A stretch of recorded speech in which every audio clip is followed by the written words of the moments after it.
Hi, welcome to the Smarter Business Podcast.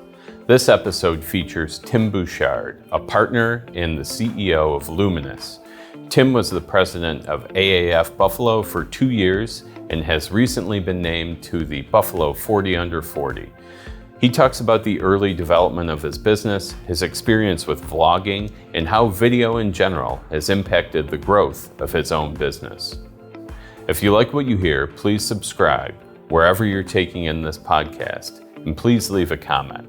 We're always looking for feedback, and this can help people find this show. Welcome to this episode of the Smarter Business Podcast.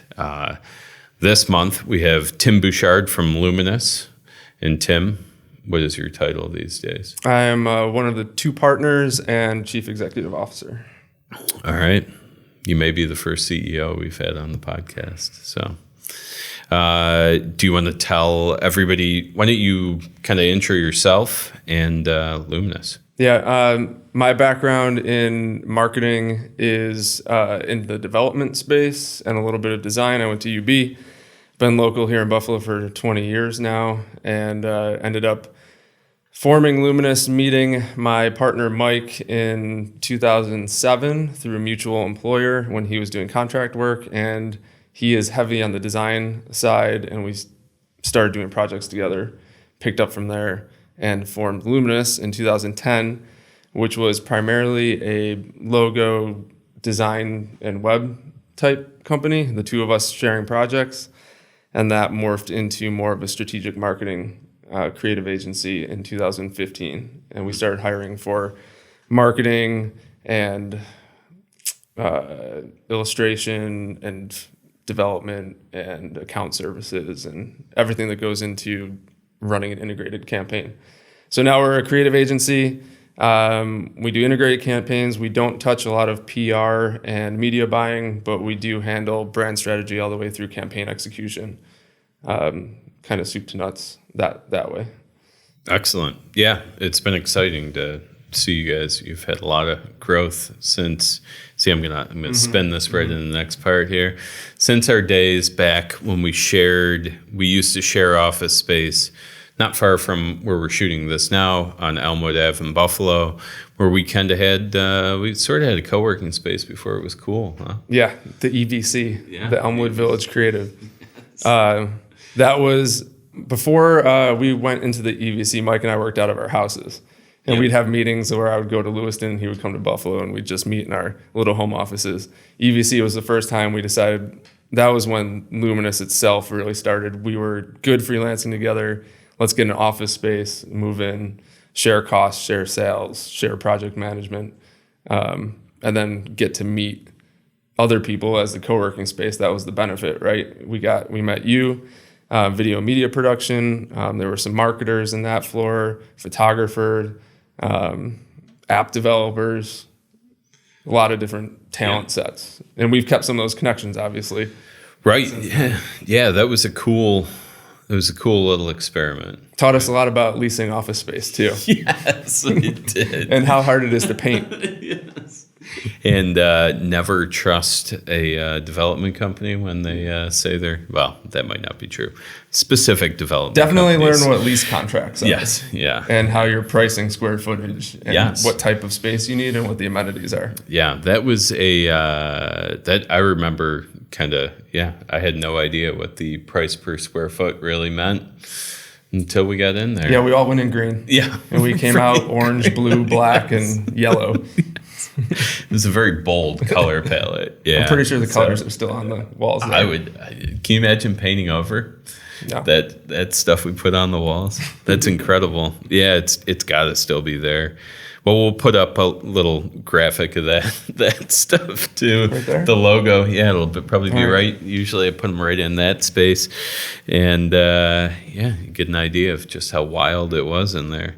But since that time, you guys have grown quite a bit. So it's just the two of you then. Yeah. Now, you were already Luminus before you moved in though, right? Yeah, At some point. We were, in 2009 to test out working together was the first time we'd ever been partners with someone in a business. We actually started with a DBA for 1 year. The nice thing about the DBA is that if you decide not to continue business together, there's almost nothing to dissolve. You just go back to county records and say, I'd like to remove the DBA. But it worked out for a year, and then we got our LLC in 2010 as Luminus Media, and it shifted to Luminus LLC in 2017. What we really wanted to let people know that we were shedding just the media type of stigma that we had with us about web design and development, and really prove a point that we had integrated marketing services and a full team of strategic and creative positions. Yeah, it was a good looking rebrand too. Yeah, nice. We got an Addy for that one locally because that's as far as it can go. But then our second phase of growth was we actually did two really step-by-step ways to grow. We didn't hire anyone as a production team person until 2014, 2015, but we hired for sales in 2013. We operated on our own for two or 3 years, and we got so busy that we couldn't actually answer the emails and phone calls coming in about new work. So we hired an outside contractor to help us guide those inbound requests into contracts and agreements. That work ballooned. It opened up time for us to do more production time. We got back to our 115% rule that we like to call it, where we decide we need to hire someone. And that's when we hired our first developer in 2014, I think it was. And now we've gone from that one developer to we have 9 total people now, plus me and Mike. So 11. All right. 11. Where's that put you in the agency food chain around these parts? Mid-tier, mid-size. There's probably the one great thing about Buffalo is that it's a very good city to start a business in because cost of living is low. To be honest, the salaries are depreciated or depressed compared to the rest of the country. But it does offer a lot of opportunities to do business outside of Buffalo where the money is better. So we can live well here and do work for higher paying clients out of town. And it works out for everyone, really.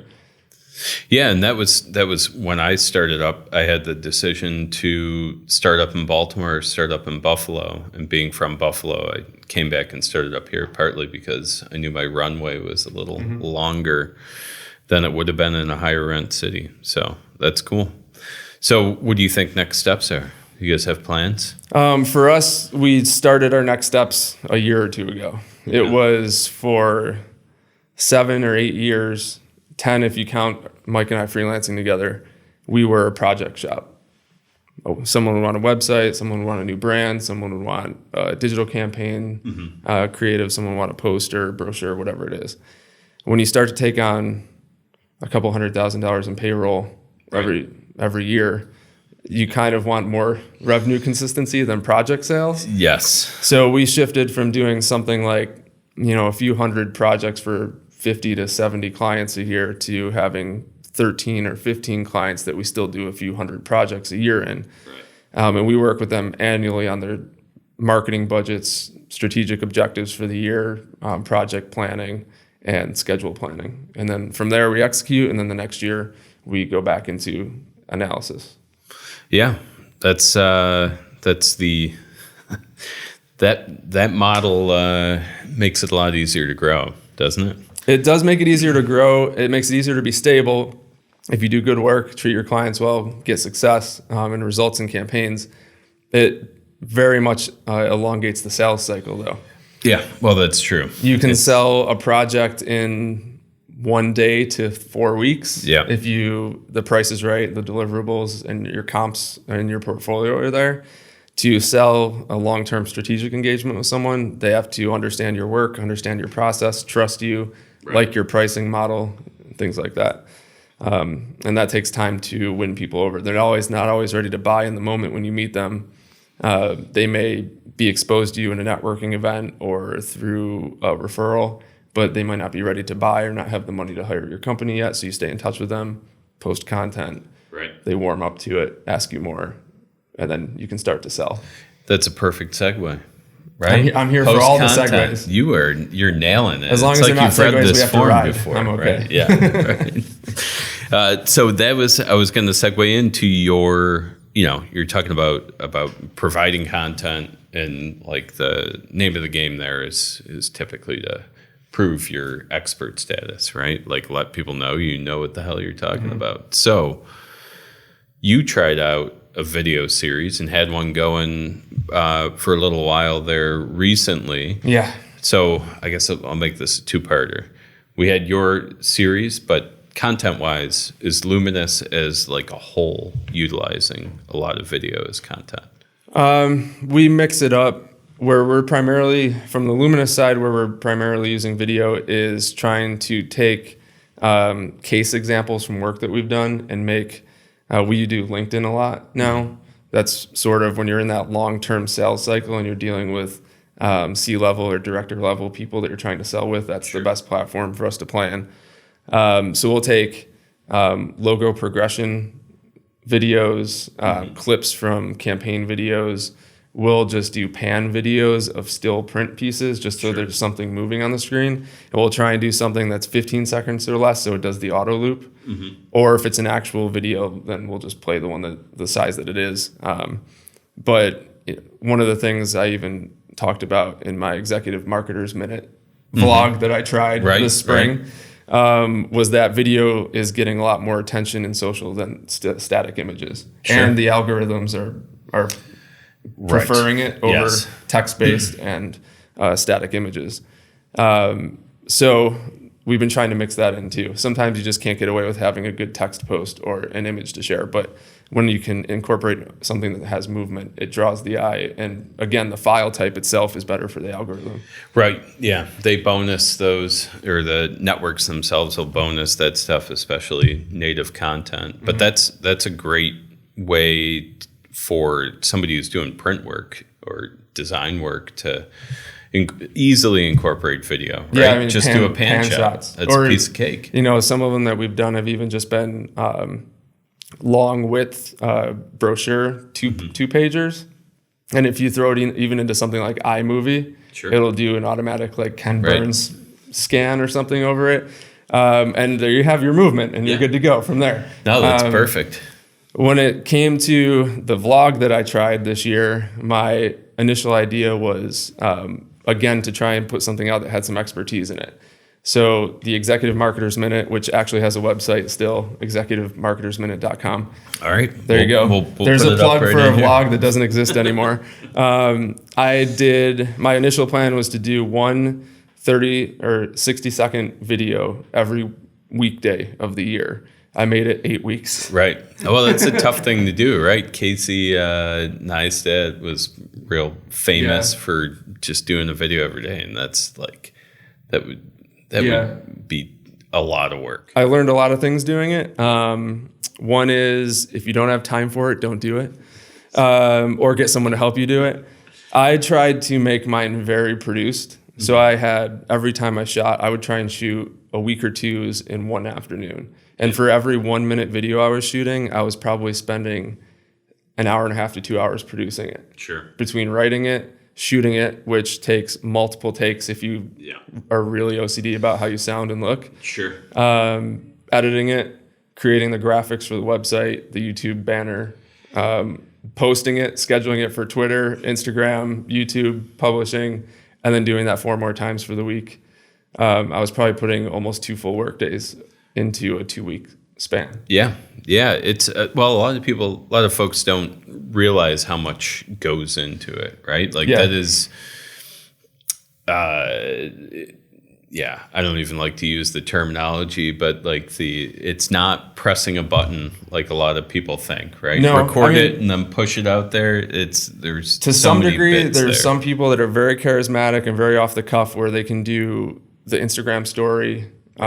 Where they're just in their car, they pop it up and they just go to town, and I admire the hell out of that. But it's a little, I'm not that person. I'm a little bit more prepared. I even sent Neil notes for this interview on the things that I was going to say. Yeah, we got it. Those were the first notes that we've received, right? Usually we just wing it. Yeah. So, and the other thing I learned about that, besides making sure you have the time, I think it is a worthwhile thing to have a series like that. I probably chewed too much trying to do it every single day, trying to make it so produced.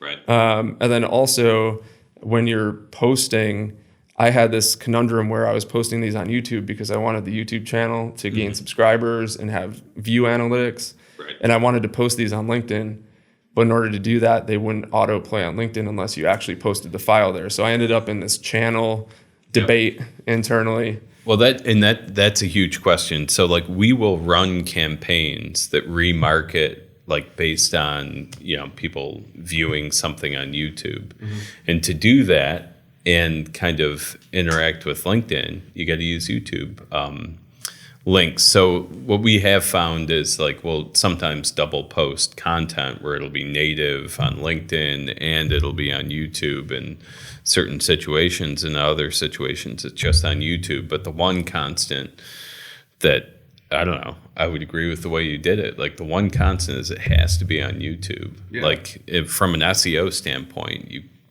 cannot do better. But it's still the second best search engine in the world right now. And Google owns it anyways. Yes, right. Which if you watch the first episode of the Executive Marketers Minute, that's one of the things I talk about, is that YouTube is the second most popular search engine right now. We use that stat all the time. But it's something you have to figure out, something you have to tackle. And if I did it again, I would just make it native LinkedIn. I would make it native LinkedIn. I would post it on YouTube and then just double post it on LinkedIn afterwards, and just call it a day. And then also I would probably do one episode a week instead of 5. Well, that was another thing that, like, just when you were talking about that, we have had that internally where you bite off more than you can chew in terms of like getting it done.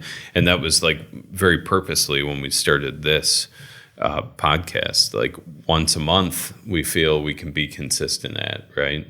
And there have been, like, we're recording this a couple of months beforehand, so we'll have stuff in the can and everything. Yep. Happy Thanksgiving. Yes.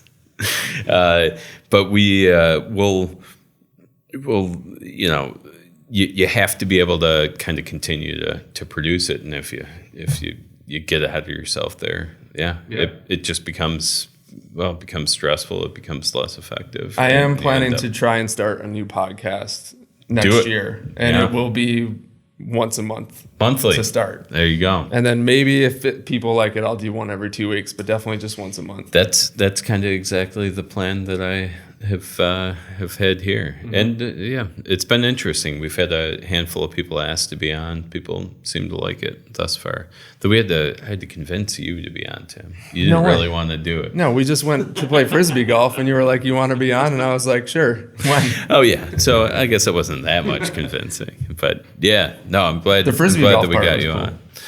Yeah, and you know what? I didn't take any shots that day, did I? Because Tony did Simone at all. Yeah. So we went disc golfing, and I put a couple clips of our round. We had one together. shot. You took one of me shooting from over when I almost hit the creek. Yeah, and then I'll put it up. Second shot. so we'll make sure it gets up there. People will see your throw. All right. So I'm going to move it along here. Well, we talked a lot about your challenges, but results-wise from that video series, do you feel like it was effective in the short? Yeah. So I didn't get a huge slew of views or anything, and it was never really supposed to be a business development tool. We just wanted something more out there to talk about the types of ways that we approach work, through process and knowledge that we have. So I was putting those into little videos. I had people at networking events, say they like the videos, keep them up. They're pretty neat. Sure. I had a few direct messages through a couple of the social platforms. I don't really know if I could tell you if it got to the point where I thought it worked or not. It was just something to get out there to test a theory on if people would watch it, which, each video had about 40 to 60 views, which isn't a ton, but it was something. Especially so, in a fledgling vlog, if you will. Well, and we talked about this in another episode, but people get really hung up on the views sometimes. Mm-hmm. And the reality is, if you get that 40 to 60 and they're the right 40 to 60 people watching it, like that's, you're talking to a room full of people essentially. Well, you don't have to hit 1 million, right? Right. The other thing we were going to use those videos for, and we still can, even though I'm not doing the series anymore, is we did talk about why some of the things we do are important and how they can be beneficial to people. whether it's identifying your personas or having a voice and tone, something like that.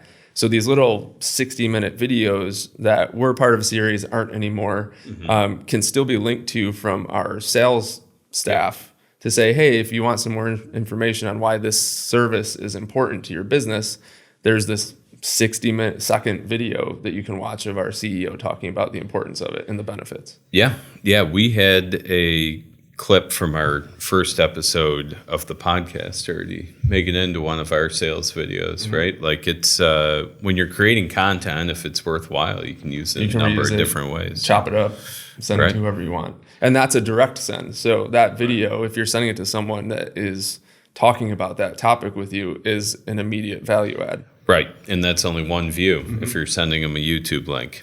So, and think about that 8 to 9 month sales, 12-month sales process I'm talking about. If you need things to continually poke someone with, and a blog post here, a video clip here, a news clip about something, or a comparable project that was just released, you need to have a lot of those things lined up. Yeah, and if you did 8 weeks at every weekday, then you've got 35 or 40 videos up there. 40 videos, yeah. So that's cool. All right, well, I think that worked really well. I wanted to talk about creating a series, and I think we covered that really well. So we'll move to the next piece here, which is the big question of the Smarter Business Podcast, which is, what is one thing? You only get to pick one. That's what makes it difficult. What is one thing that you have done to make your business smarter? So I would love to say 2 answers, but I think I'm going to pick one because you're making me. Yeah, just one. We'll see if there's time for a second. The thing that I've done to make the business smarter is Mike and I started this company and we just did things. We hired people and we just had them do things. And it was, we got money in, we did things, we sent stuff out. When you get to a certain size and you need to start to raise prices and understand estimates better, and you have multiple people working, sometimes at multiple different rates, for different time frames during a project, it's hard to understand where the time is going and how much you should bill for it and if you're making money. So time tracking was the thing that we implemented, not even after we hired our first employee. It probably took 3 years into developing the team to realize that, like, we can't just handle this through assumptions anymore. We have 5 employees at that time. We need to understand where the time's going, how the projects are being worked. And once you have that data, you can turn it into the hourly rate versus the cost to do the business, find out what your gross margin is, and from there figure out what your profit is. And it just, that spilled into accounting, business growth planning, business development estimations, and just made everything more accurate. So that was the first domino. Yeah. Kind of making the whole thing smarter. Now we're so corporate. Yeah. Time tracking, cost of goods. Right. I say things like gross profit. Well, which is gross. Yeah. There's a reason people say that stuff, though, right? Yeah. That is a good... There's a lot of those numbers that, in processes and stuff that are, they're unavoidable. You can try to stay not corporate for as long as you want. And the other thing that it benefited was we started doing a lot of work that we hadn't previously done a lot of, or had a new position that we previously didn't hire for. And we had to understand how their time was being used in projects. Right. So that was a way for us to learn even how to incorporate a new type of position into a project estimate, is what they're typically spending on the projects that we're giving them off the bat. You'll start to see that stabilize and average out, and then include that in the estimates. Yeah, absolutely. All right, so I don't think we touched on a big accolade that you got awarded today, right, Tim? Yeah. So today won't be today when this is released, but you got actually awarded. This might be coming out right around when the luncheon is for it. So it might be very good timing. But Tim was named as a 40 under 40 for Buffalo Business First. Yes. And congratulations on that, Tim. Cool. What's involved in such a thing? So you have to be under 40. You have to be under 40. You have I know that much. Over 30 and under 40. Okay. All right. Well, it's a smaller... And I've been nominated multiple years for this. It's not very easy to get awarded and honored for it. And what I learned through my experience trying to be involved in this process is it's not just about personal or business success. It's also about community involvement, heavily weighed on that, so that you're not just making the world better for yourself, but you're also making it good for everyone else around you. And where I really started to have that sink in was when I started to get deeper involved in the industry organization, AAF Buffalo here. And I was president for 2 years of that organization. And then also 2 years ago, Luminus at our retreat started choosing a nonprofit to work with every year where we would donate our time. And we've donated $40,000 of unbilled time to 2 organizations, Dean of Western New York and the Punt Foundation over the last 2 years. Currently, we're working with the Punt Foundation. So that helps too, because that is me using what has been successful for us to give back to the community and be more involved from that aspect. So I think what really helped this year was I have the business growth success. I'm contributing to the industry with the AAF help. I'm actually on the AAF national board now, so that's a cool progression in that. And then also the community involvement. So if you want to be 40 under 40, hit those 3 pillars, find a really good nominator, and find someone that's good at PR to help you with your write-up. It's that easy. There you go. It's that easy. It's cool though, and it's not like I said. I've tried multiple years, and I was lucky enough to have them select me as one of the 40 this year, and it's nice to be in a group with such awesome people. Yeah. I know a few other people on the list, and it's just like I've looked up to them, so to be on the list with them is really cool. Yeah, that's it's a big deal, right? So sure. Yes. That is, people strive for it, so it's great that you hit it. That's awesome. The one other piece, and this kind of is born out of, we've always done this when we do interviews and stuff with folks, but we find that the best soundbite is often after the interview's over and you give people the option to kind of just an open-ended, do you have anything else to add, right? A lot of folks have been doing book recommendations here or other business tips, so this is either an option for your second smart thing, or you could do whatever you want. I was going to do the second smart thing. I'm going to do the second smart thing, and I'm going to do something else too. Okay. The second smart thing I was going to say was, and this is what everyone says, but it took us 8 years to do this, and we finally did it, was to pick a niche to go into. Sure. Whether it's positioning yourself vertically or horizontally, you either have to be really good at the thing that you do, or you have to be really good at a lot of things in a particular industry or segment of the market. Right. So we went vertical, and we chose to take all of our integrated marketing knowledge into the building material space. And as like a little bit of a side gig, we still like to do childcare because Mike's illustration background works really good in that space. But what it does is it opens up your sales channels, your topics for content creation. You finally have clarity on what you should be following in a hashtag on LinkedIn, what magazines you should be reading to gain industry knowledge. And it seems scary, but it just opens up a world of possibilities once you're like, we are good at this one industry in particular and know a lot about it, so you don't have to teach us about it when you start working with us. We can focus on you and doing really awesome work. Right.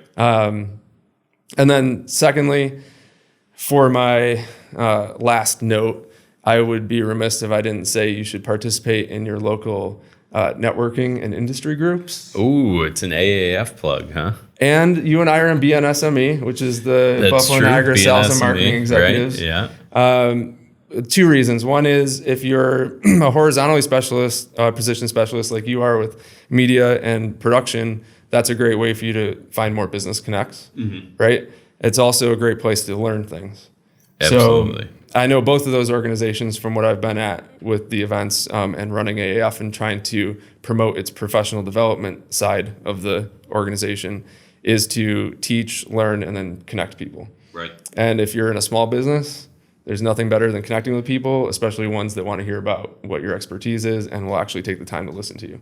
Absolutely. So I think that's worked very well for us. I mean, EVC was technically for the first time where we networked together. Yeah, it's true. And shared some photography projects and illustration and logo projects. And when I left last year, our account executive, Jeff, was nominated and appointed. So excellent.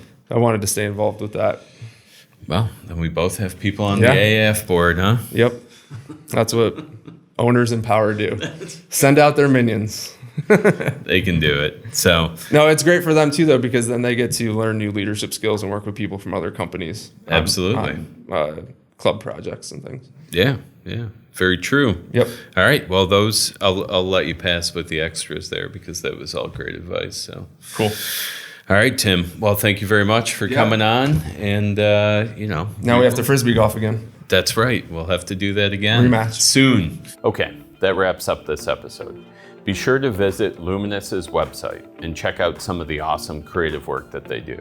Thanks for checking out the Smarter Business Podcast. Subscribe and comment on this episode to help us grow our audience.